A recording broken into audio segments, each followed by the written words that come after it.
I stared at the invitation to the International Trauma Psychology Conference in Venice, my mind racing with doubts. The prestigious letterhead of the European Association of Psychology seemed to mock me as my mother's voice cut through my thoughts, criticizing the herbal tea I'd just served her. "Audrey, darling, you know I can't drink this organic nonsense. I thought with your fancy PhD, you could at least afford proper tea." That's me, Audrey Mitchell, 32, clinical psychologist specializing in trauma care, and still desperately trying to please my impossible mother. I tucked the conference documents into my leather portfolio and took a deep breath. "Mom, I have something for you," I said, walking back to my living room where Victoria Mitchell sat perched on my beige sofa like it might contaminate her designer outfit. "If it's more of that tea, I'll pass." She wrinkled her nose, pushing the full cup away.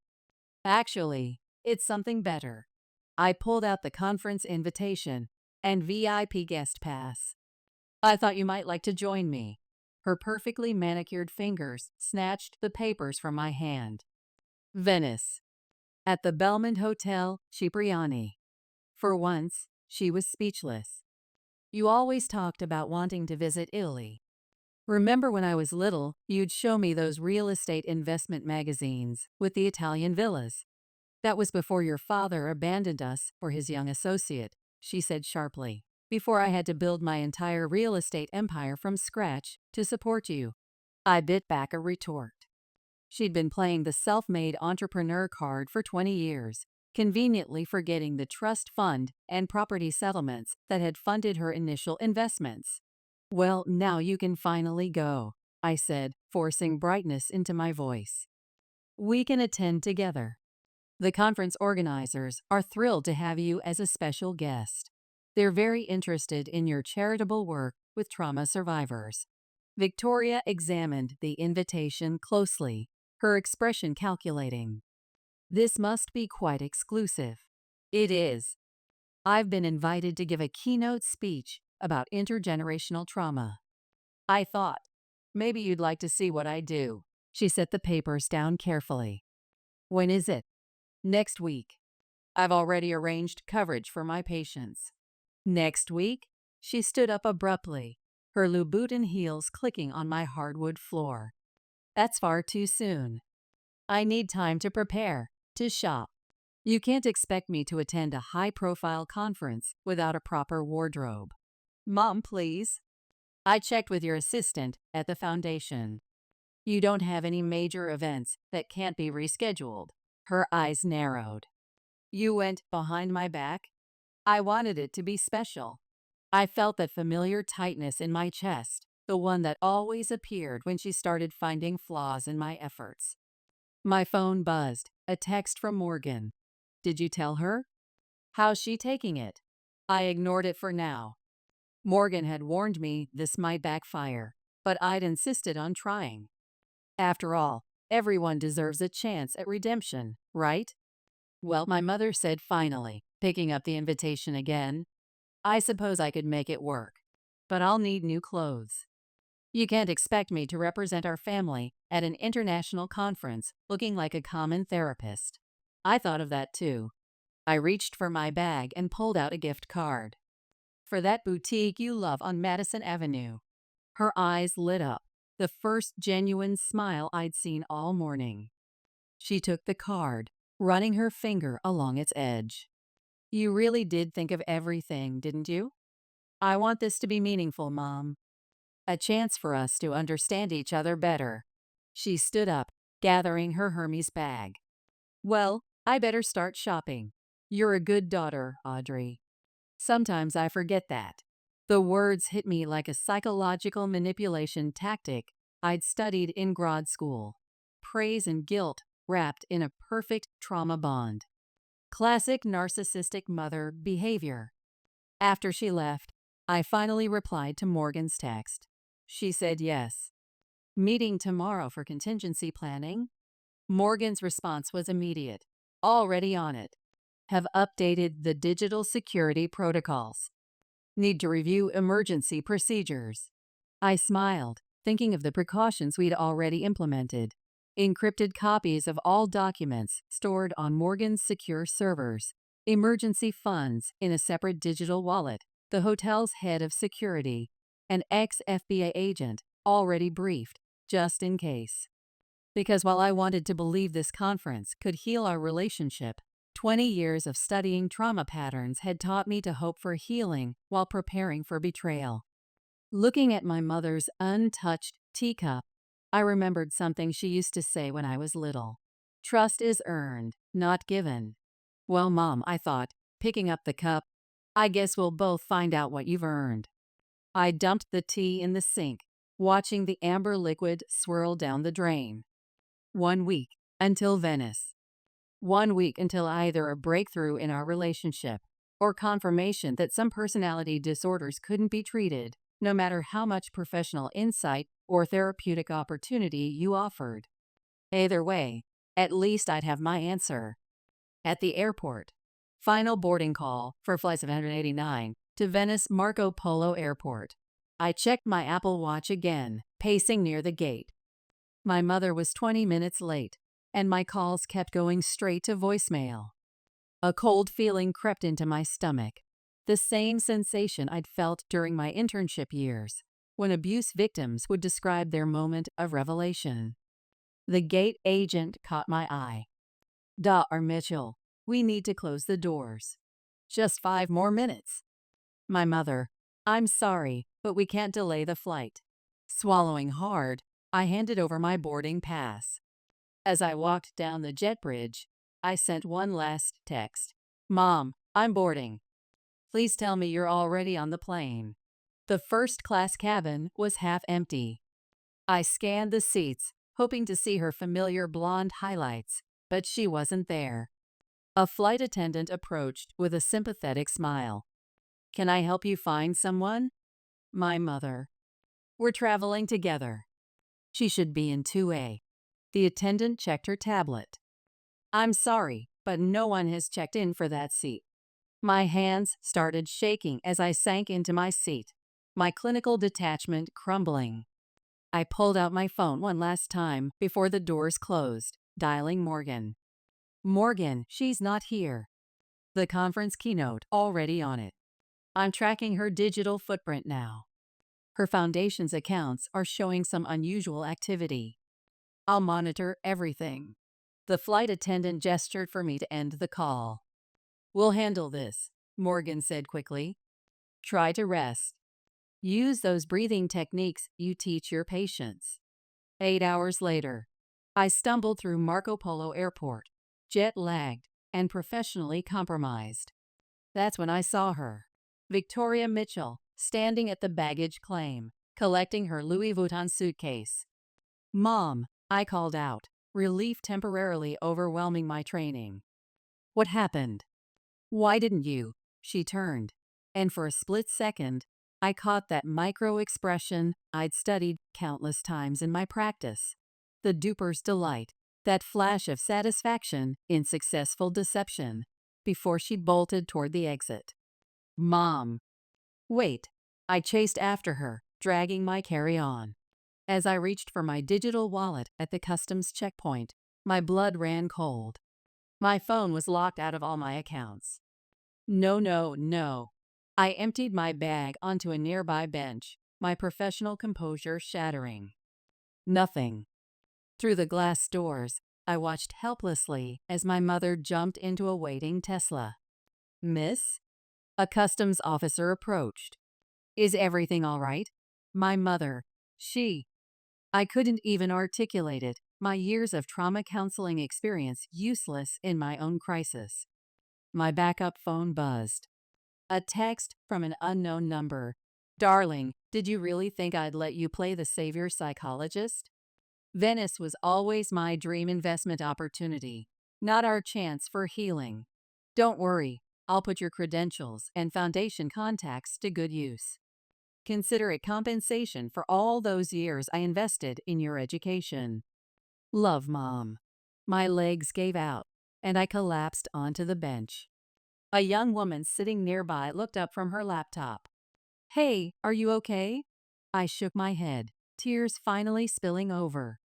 My mother, She's compromised my digital identity and financial accounts. She's gone. Oh God. The woman moved closer. I'm Dakota. I'm an investigative journalist with the Tribune.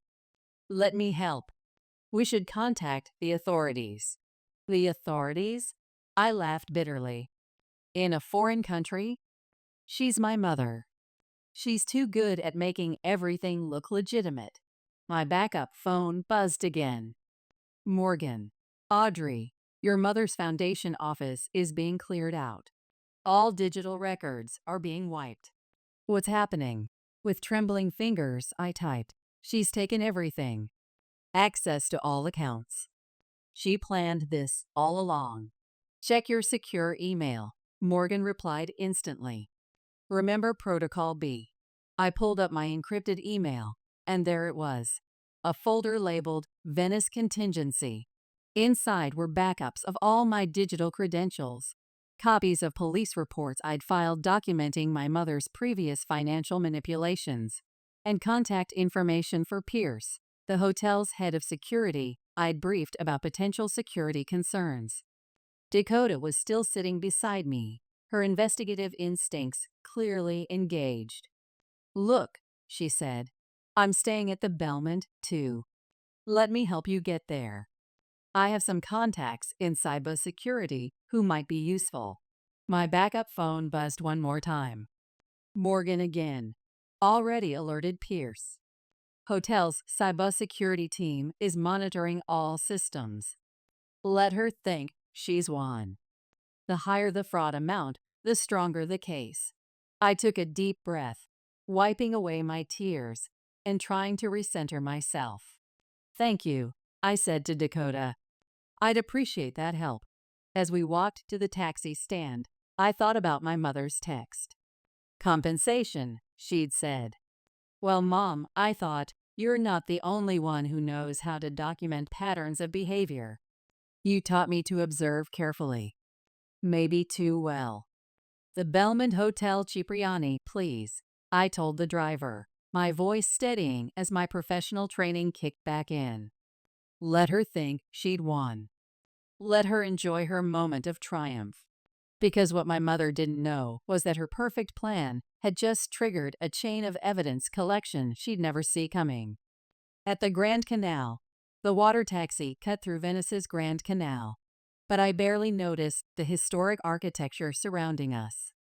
Dakota sat beside me, already proving herself invaluable by helping me access my secure backup systems and contacting the U.S. consulate. So, your mother's been planning this for months? She asked, her journalist's mind clearly mapping the story. Looks that way. The foundation staff said she'd been systematically transferring digital assets for weeks. My secure phone rang. Morgan again. I put her on speaker. Audrey, got an update. Your mother just tried to access the conference's secure database 10 minutes ago. The honeypot worked. Perfect. I managed a small smile. Is everything in place at the hotel? Pierce has full surveillance active. She checked in an hour ago using your conference credentials. She's in for quite a surprise when she tries to access the keynote materials. Dakota leaned forward. Wait, you anticipated this? Let's just say my specialty in trauma patterns isn't just professional. I showed her the encrypted folder. These are records of her previous schemes. The time she drained my college fund for real estate investments, the foundation grants she reallocated, the digital identities she created in my name. That's horrific, Dakota said. Why didn't you press charges? Because she's my mother. And because I needed enough evidence to prove it wasn't just isolated incidents. The water taxi pulled up to the Bellman's private dock. Pierce was already waiting there, his former FBI training evident in his alert stance. Dr. Mitchell, he said, helping me onto the dock. We've been expecting you. Your mother seems quite comfortable in the presidential suite. The presidential suite? I raised an eyebrow. I booked the conference speaker's room. She insisted on an upgrade. Attempted to use your foundation's diplomatic status naturally. He smiled thinly. We allowed her access temporarily. We thought you might want to document her activities. My phone buzzed with another text from my mother. The view from up here is divine, darling. Perfect place to prepare tomorrow's keynote on generational trauma. Oh, wait, you can't. Your presentation seems to have disappeared. LOL. I showed the text to Pierce, who nodded grimly. We have complete surveillance of her digital activities, he said, and records of her attempted unauthorized access to conference systems. The cybercrime unit has been notified, but they're waiting for your signal before moving in. Dakota touched my arm. I need to check in, but I'm in room 312. Call if you need anything. Thank you, I said sincerely. For everything. After she left, Pierce led me to his security office. Morgan's face appeared on his encrypted monitor. Okay, Morgan said. Time to review the protocol. Audrey, are you sure about this? We can still alert authorities right now. I thought about all the years of manipulation, the countless times I'd rationalized her behavior, the way she'd smiled when I gave her those conference invitations.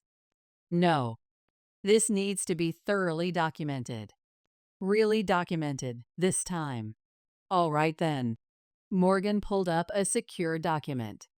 The hotel's digital surveillance is fully active. We've captured all her fraudulent access attempts. The consulate is expediting emergency credentials. And I've contacted several interesting people from her foundation's past who are very eager to share their documentation. Pierce handed me a digital key card. You'll be in the executive suite, one floor below her. We've revoked her digital access credentials. She'll need to come to the front desk to get new ones if she leaves. Perfect. I checked my watch. She'd be heading to dinner soon. She never misses a chance to network at a high-end restaurant. The Oro restaurant is fully booked, Pierce confirmed, but mysteriously, there's one table available. Right in the center of the room. Morgan's voice turned serious. Audrey, remember, let her create a comprehensive digital trail. Let her think she's untouchable. The more evidence she generates, the stronger our case. I remember. A knock at the office door made us all turn. Dakota poked her head in. Sorry to interrupt, but I thought you should know. Your mother's heading to the restaurant. And she's wearing what looks like a very expensive new outfit, charging everything to the foundation's emergency fund. I stood up, smoothing my travel-wrinkled clothes. Time to get ready then. Your luggage has been delivered to your room, Pierce said, including the outfit Morgan arranged. I looked at my best friend's face on the screen. You thought of everything, didn't you? That's what tech CEOs are for.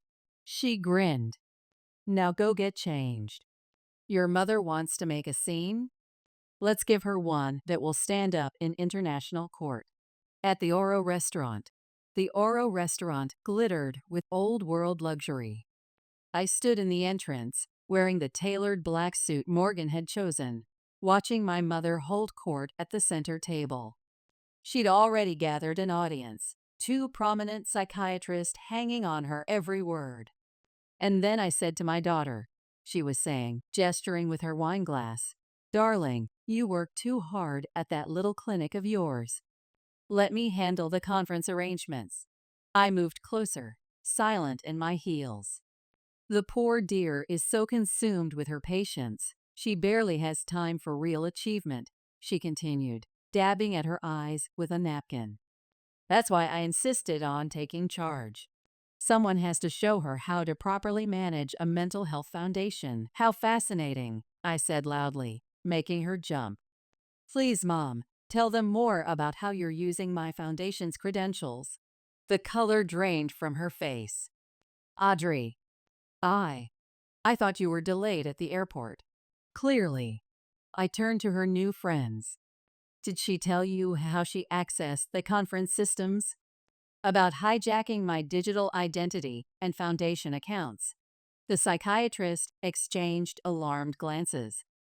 Audrey, darling, you're making a scene, my mother hissed, her smile strained. Perhaps we should discuss this privately. Why? You didn't seem concerned about privacy when you started wiping the Foundation's records. Pierce appeared at my side. Is everything all right here? My mother's face brightened. Ah, yes. I was just about to order another bottle of wine for my colleagues. The 82 Bordeaux, I think. I'm afraid that won't be possible, madam. Your Foundation access has been revoked, and all transactions have been flagged for investigation. There must be some mistake. She reached for her designer bag, my digital wallet visible inside, but I was faster. Looking for this? I held up a second phone, identical to the one she'd stolen. Amazing what you can do with digital honeypots and cyber forensics. Her eyes widened as she checked her stolen phone, finding only carefully crafted decoy accounts and credentials. The real Foundation access is secure with Morgan, I said, along with evidence of every fraudulent transaction you've attempted today. The other diners were openly staring now. My mother stood abruptly, her chair scraping against the marble floor. How dare you embarrass me like this? After everything I've invested in your career. You mean like draining my research grants? Or creating fake patient records under my license? I funded your education, with money you embezzled from your own sister's foundation. Yes, Aunt Evelyn's legal team has quite a file on that. She grabbed her bag. I don't have to listen to this. I'm going to my suite. Your suite? Pierce stepped forward. I believe you mean the presidential suite that you accessed using fraudulent credentials. I'm afraid we'll need you to vacate immediately. You can't do this to me. She looked around wildly, but her dinner companions were suddenly very interested in their meals. Security is monitoring all exits, Pierce said calmly, unless you prefer we contact Interpol. My mother's face contorted with rage. You ungrateful little... Careful, Mom. I nodded toward the surveillance cameras. Everything's being logged. She straightened her designer jacket, trying to salvage her dignity. Fine. I'll leave. But don't think this is over. Oh, it's not, I agreed. We're just getting started. By the way, how many of your new colleagues here know about the Williams Foundation scandal? The morning keynote awaits, Mom. And I learned from the best how to document a pattern of abuse. 2 security officers appeared at the restaurant entrance. My mother marched past them, head held high, but I caught the micro expressions of fear in her features. Your mother's unauthorized access has been completely revoked, Pierce murmured. We've arranged alternative accommodation for her at a more appropriate hotel across town. Perfect.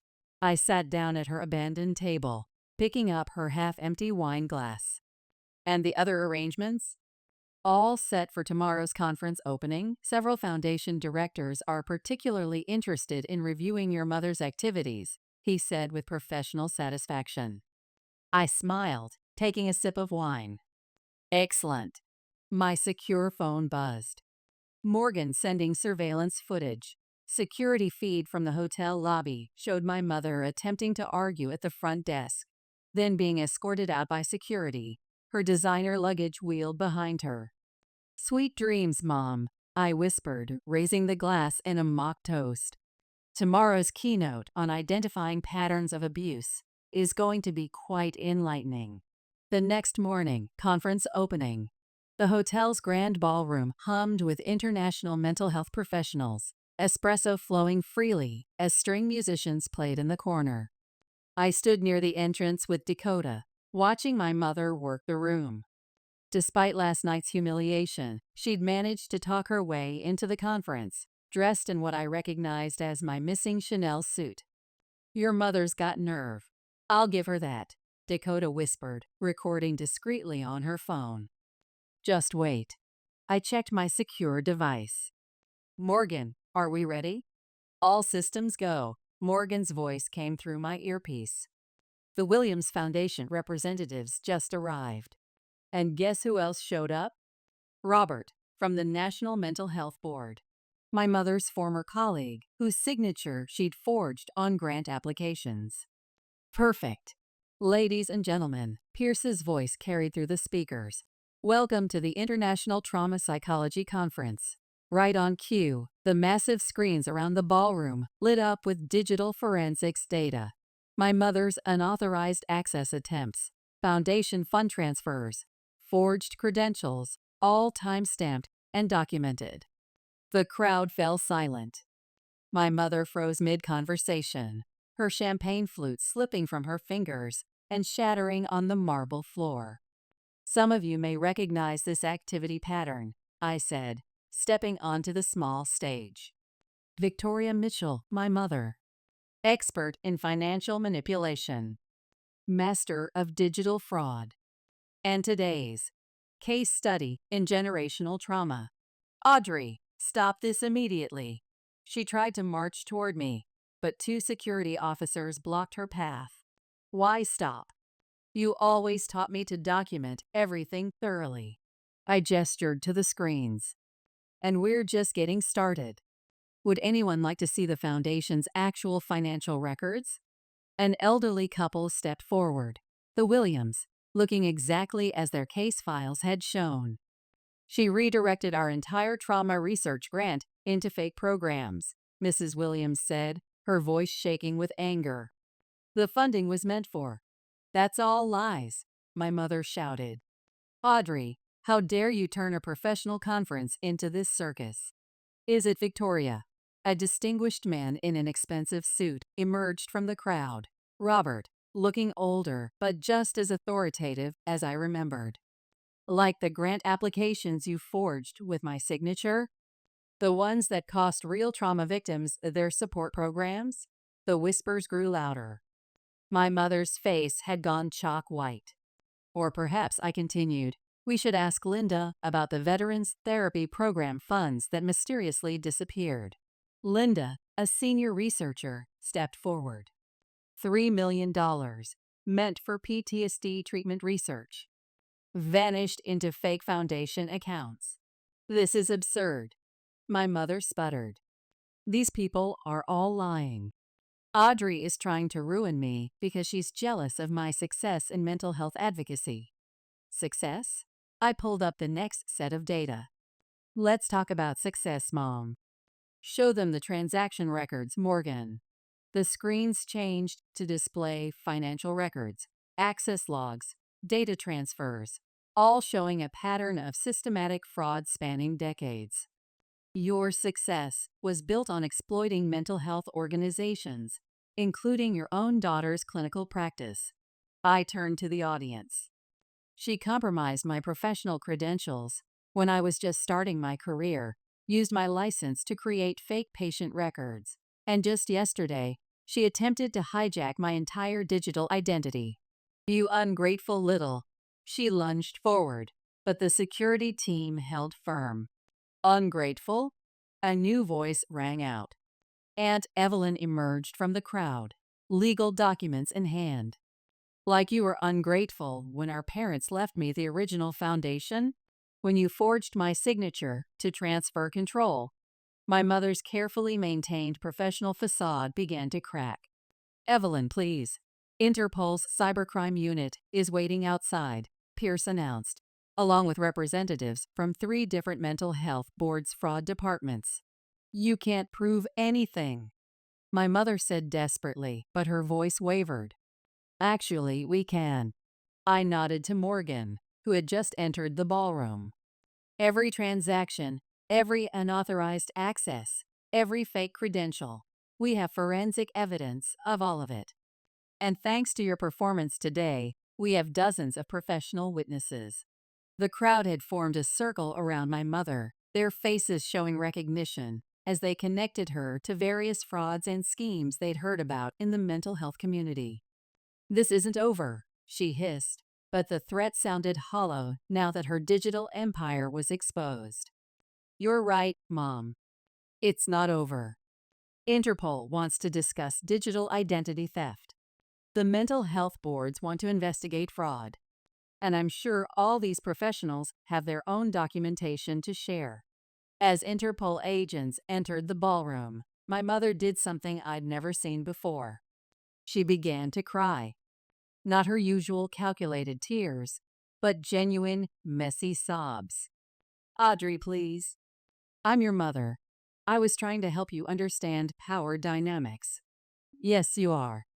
And you taught me everything I know about documenting abuse patterns." I turned away as the agents approached her, including how to build an airtight case. The crowd parted as they let her out, her makeup running, my stolen Chanel suit wrinkled. Years of carefully constructed digital fraud and manipulation, unraveling in a single conference. Morgan hugged me tightly. "You okay?" I watched my mother's retreating figure, feeling nothing but a profound sense of professional closure. "I'm free," I said simply. For the first time in my life, I'm actually free. The next morning, I sat in Pierce's office with Morgan, Dakota, and a growing group of my mother's victims. The Williams family brought pastries. Linda from the Research Foundation had digital records stretching back 15 years. Aunt Evelyn had a stack of forensic accounting reports.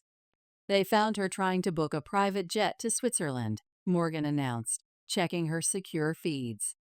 "Using another stolen foundation account, of course. Some patterns never change."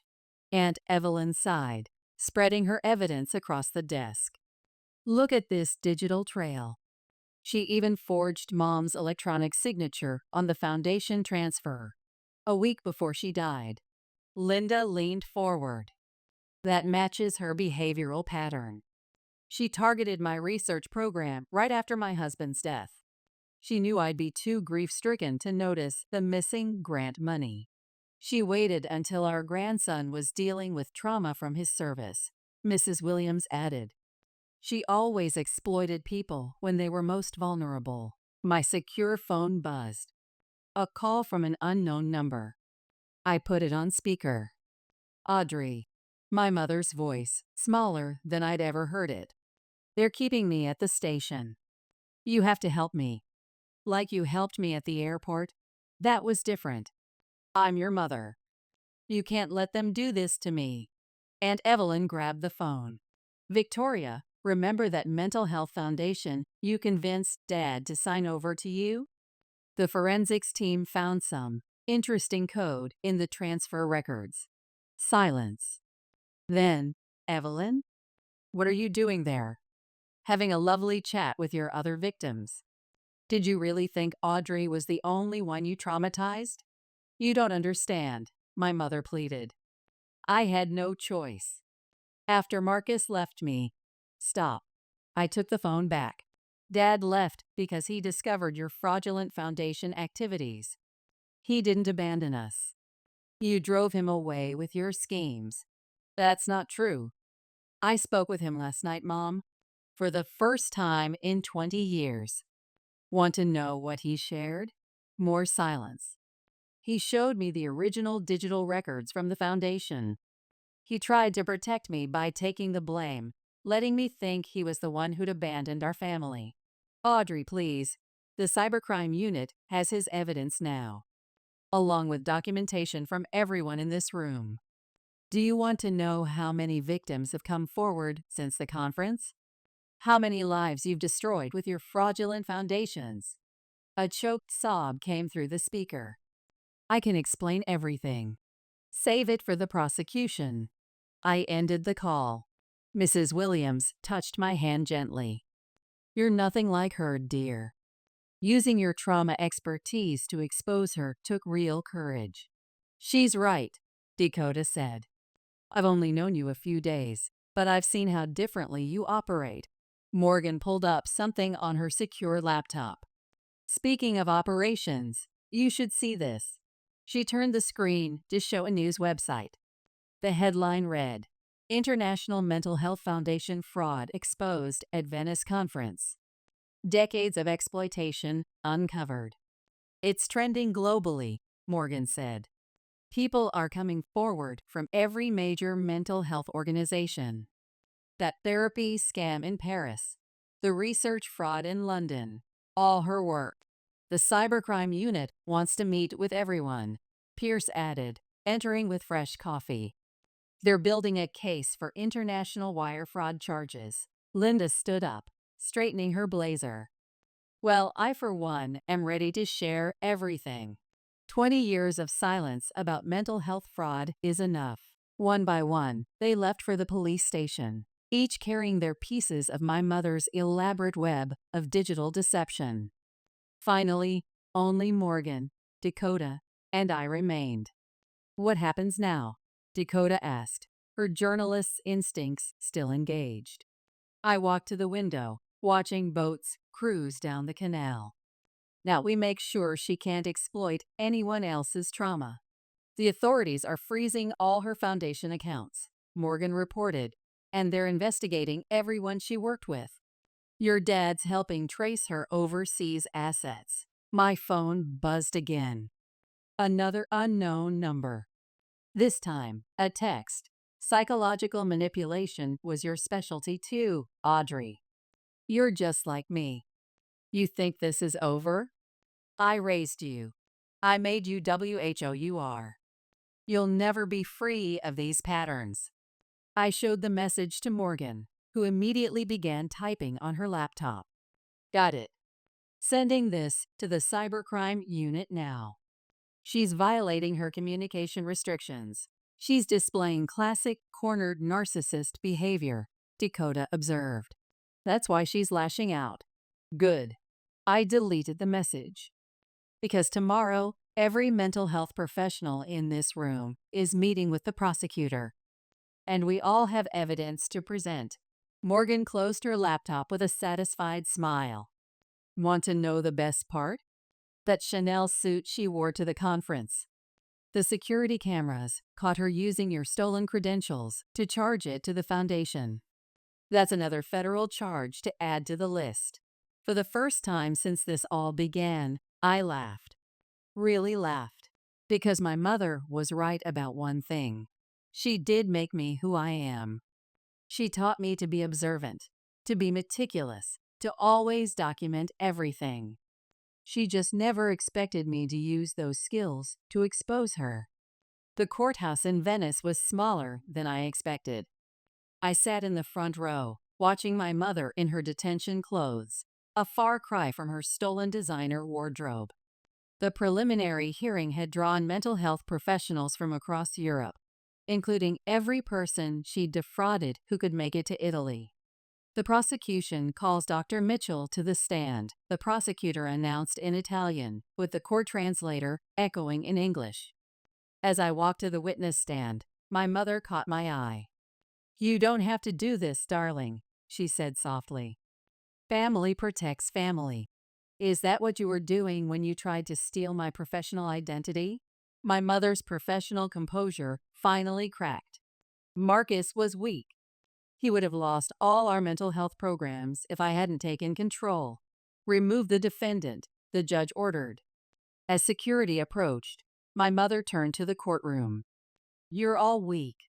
None of you understand what it takes to succeed in this field. We understand ethical practice, Aunt Evelyn called out, something you never learned. They led my mother away, but not before she got in one last shot. I made you strong, Audrey. Everything you are is because of me. The judge called a recess. In the hallway, Morgan hugged me tight, while Dakota kept the reporters at bay. You did great, Morgan said. And wait until she finds out about tomorrow's expert witnesses. How many are testifying? Dakota asked. 23 so far, a familiar voice answered. I turned to see my father walking toward us, looking older but still carrying himself with professional dignity. Dad. I hadn't seen him in person since the phone call. He wrapped me in a hug that felt 20 years overdue. I'm so sorry, he whispered. I should have fought harder against her schemes. You're here now, I said, wiping away tears. That's what matters. The prosecutor approached with new files. We found 3 more victims willing to testify, and evidence of fraud in 6 different mental health organizations. She'll never practice again, will she? I asked. Not in any capacity related to mental health or foundation management. Back in the courtroom, my mother sat subdued, finally seeming to grasp the gravity of her situation. Her lawyer looked overwhelmed by the mounting evidence. The prosecution calls Dr. Marcus Mitchell to the stand, the translator announced. My father squared his shoulders and walked forward. My mother's head snapped up. Marcus, please, she tried. Think about our family's reputation. I am, he said firmly. That's why I'm here. As he began to testify about the foundation fraud, I watched my mother's face. For the first time in my life, I saw real fear there. Not manipulation, not calculated tears, but genuine terror as her carefully constructed professional world crumbled. Would you like to make a statement? The judge asked her when my father finished. She stood slowly, looking around the courtroom at all the faces of those she'd betrayed. Her voice, when it came, was barely audible.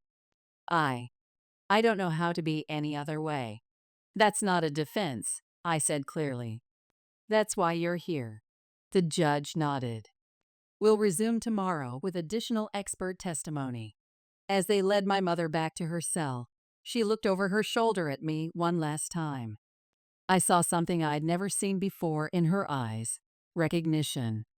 Not of me as her daughter, her victim, or her downfall, but of herself, reflected back in all her professional destruction. The woman who thought she could control everyone's mental health narratives was finally completely powerless. And I was finally completely free. Epilogue. The verdict came down like a thunderclap. 20 years in prison. No possibility of parole for at least 15. Multiple counts of fraud, identity theft, embezzlement, and mental health practice violations across 6 countries. As the judge read out the sentence, my mother sat perfectly still, her face a blank mask. Do you have any final words for the court? The judge asked. She stood slowly, turning not to the judge, but to me. I thought I was teaching you to understand human nature, to be strong. I didn't realize I was teaching you how to analyze my patterns. You taught me to recognize abuse, Mom. I just finally applied that knowledge where it belonged. The bailiff stepped forward to lead her away, but she resisted for a moment. Will you visit me? No. One word. Simple. Final. Free. They led her out, and the courtroom erupted in quiet conversation. Morgan squeezed my hand, while Dakota hugged me from the other side. My father stood nearby, talking with Aunt Evelyn. At the hotel, Dr. Mitchell Pierce appeared at my elbow. There's something you should see. He led our group to the hotel's entrance, where dozens of people waited. More victims.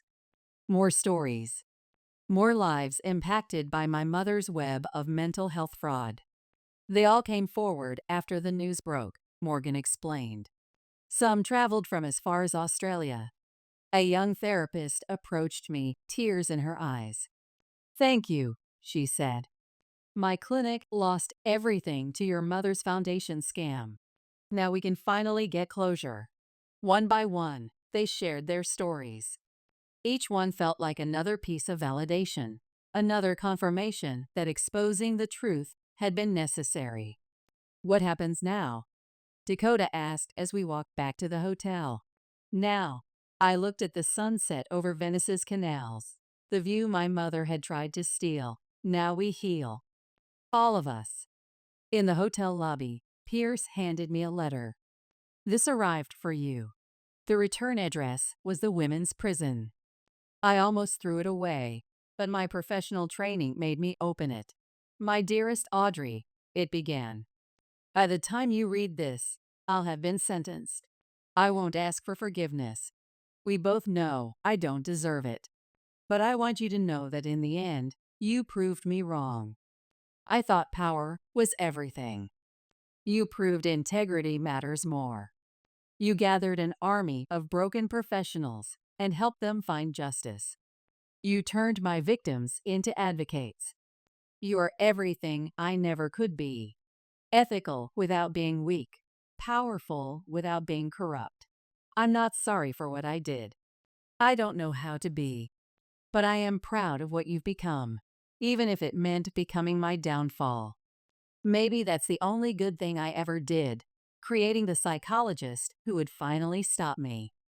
Goodbye, my darling daughter. Build a better practice than I did. Love, Mom. I handed the letter to Morgan, who read it and passed it around. Do you believe her? My father asked gently. It doesn't matter, I replied. Her attempts at manipulation don't affect me anymore. The hotel restaurant had prepared a special dinner for our group, all the professionals who'd helped expose my mother's crimes. As we sat down, Morgan raised her glass. To Dr. Audrey Mitchell, who turned trauma into justice. To ethical practice. And Evelyn added, to healing, my father said. I looked around the table at these faces, some new allies, some old family, all united by a shared journey toward recovery.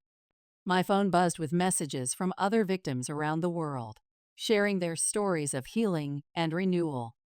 To all of us, I said, raising my glass, for choosing truth over power. Later that night, I stood on my hotel balcony, watching the lights of Venice twinkle across the water. Dakota joined me, 2 cups of herbal tea in hand. So, what's next for you? She asked. Morgan and I are starting a support network for victims of institutional fraud, I said. And Dad's helping establish a legal fund for mental health professionals who can't afford to fight back. Turning trauma into purpose. She nodded. That's real strength. My phone buzzed one last time. A news alert. My mother's face stared back from the screen, but it didn't affect me anymore. She looked small now, diminished, just another defendant in prison clothes. I deleted the alert without reading it. You know what the best therapy is? I asked Dakota. Living well. Being ethical. Helping others. My mother never understood that kind of power.